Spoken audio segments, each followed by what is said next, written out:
What is up? Back with another episode of What I Learned. I'm super excited about this one as well. I think I say that a lot. I'm super excited. But I got to interview Matt King. Matt King is, I feel like he's kind of like the Cameron Herold or Sheryl Sandberg, you know, the COO, the behind the scenes person that's operating for David Osborn and a 9-figure investor. And it's just awesome to spend time with him and hanging out. So I want to take you a little bit through his journey. Matt, growing up in a small town in Wisconsin, north of Milwaukee,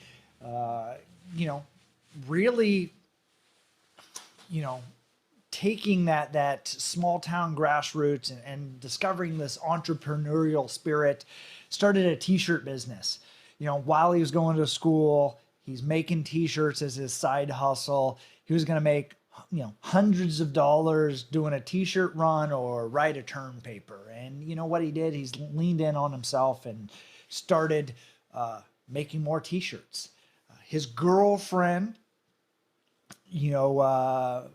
at the time, now his wife, moved off to Washington, D.C. to finish her master's degree in education.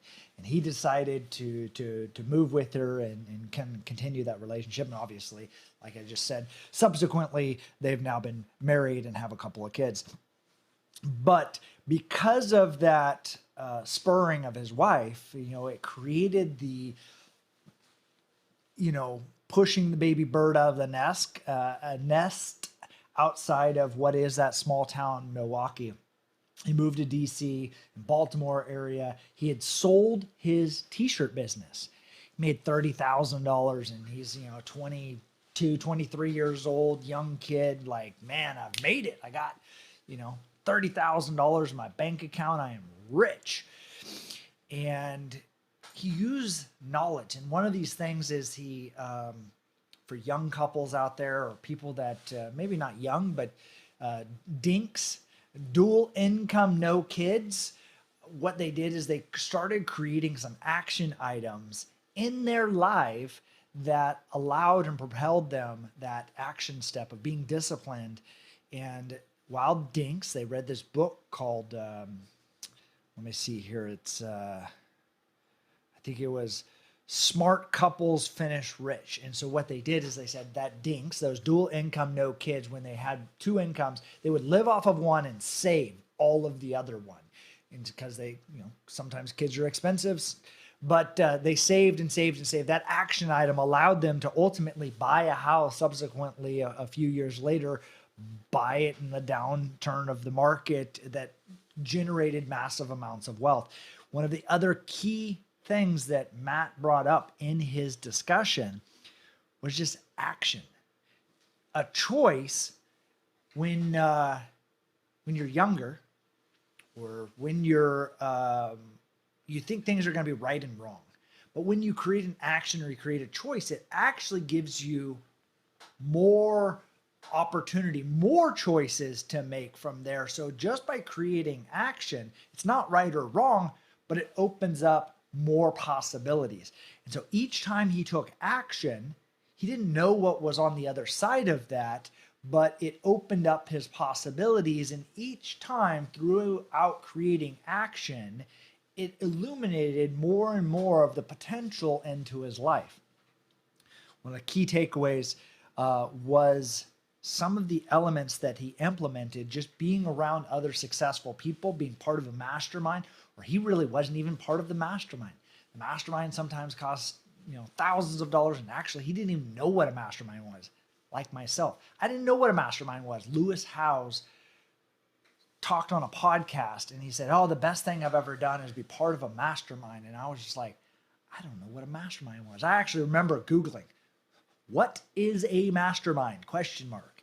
Where is a mastermind? ? And I thought, man, I could get one local. Some popped up in New York or LA. And I was like, I don't want to go to New York or LA. Like, that seems silly. Now I'm part of a mastermind that meets all over the country, all over the world. It is hugely beneficial, and you just don't know what you don't know. So Matt volunteering at a mastermind that he had no idea about, becoming a caddy for some super high net worth successful people, just the knowledge bombs that they were able to drop on him just completely metamorphosed his life. And really what it was is somebody put up there and said, this was my vision board. You'll have to listen to the episode to understand and what that vision board was. But they're like, that vision board, that was my vision board. And somebody was like, what? Why was that your vision board? And he's like, because literally that is my reality now. Everything that was on my vision board has come true. So Matt sitting there, young 23-year-old, guy that knows everything about the world, sitting fresh off of his business accolades of selling his t-shirt business, was like, oh my gosh, I need a vision board. I need to start mapping out and writing down my goals. People ask me if I had goals. I was like, yeah, I have goals. But they're like, what are they?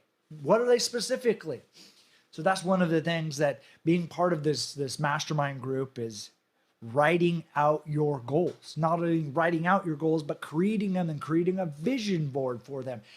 And what I mentioned is Cameron Herold at the beginning of this, what I learned is he wrote a book, Vivid Vision. He also created some other things about implementation. And I feel like Matt is that young version of Cameron Herold that could really meld into a superstar implementer and maybe a coach and maybe build a bunch of IP around that.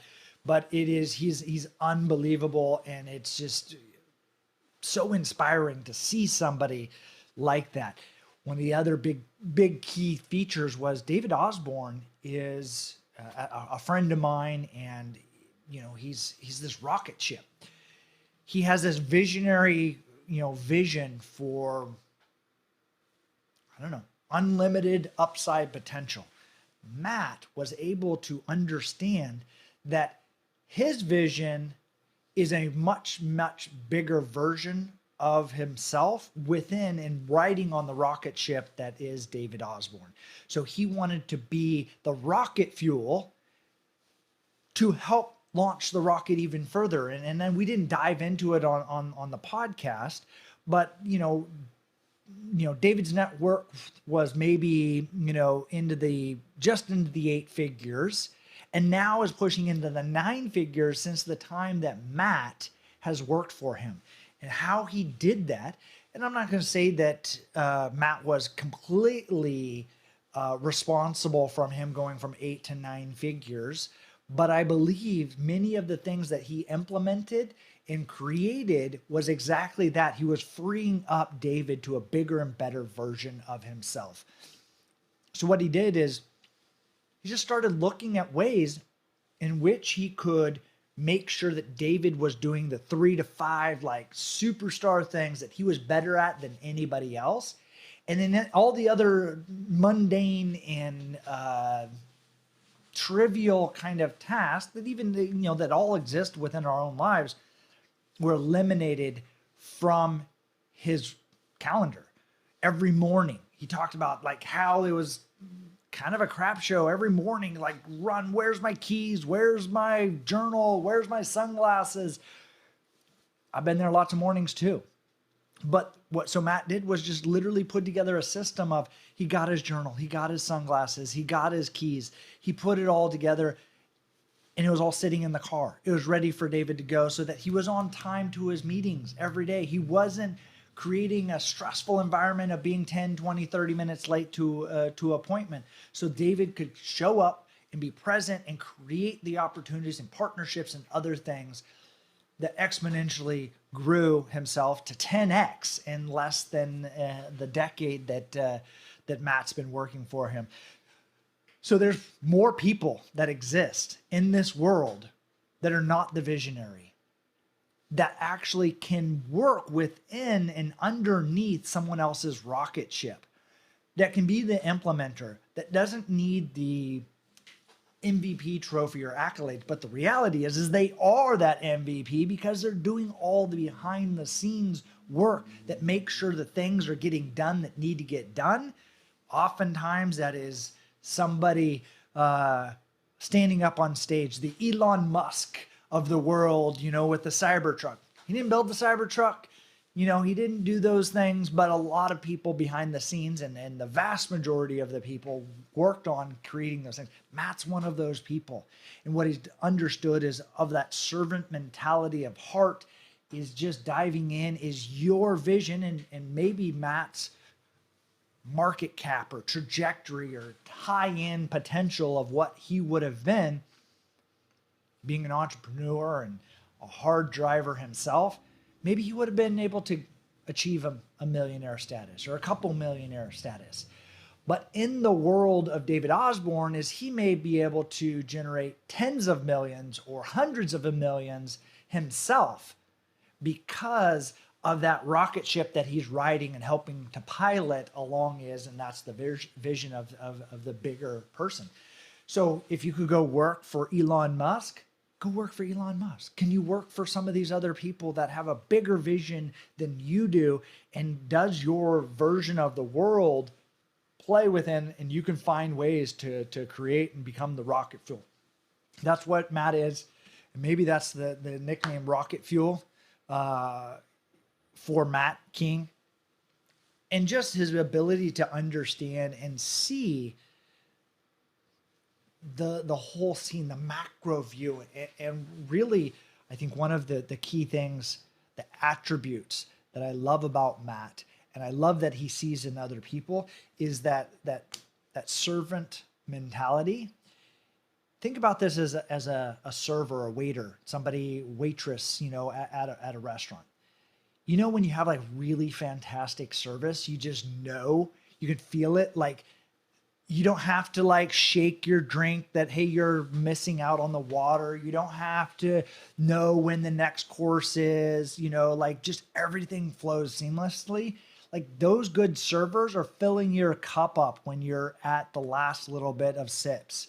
They're bringing the other meal, or your entree at just the right time as you're finishing things up. They're asking for if you want a to-go box or a menu. They can feel and they're aware of this. And it's not just your table. They're doing oftentimes several tables.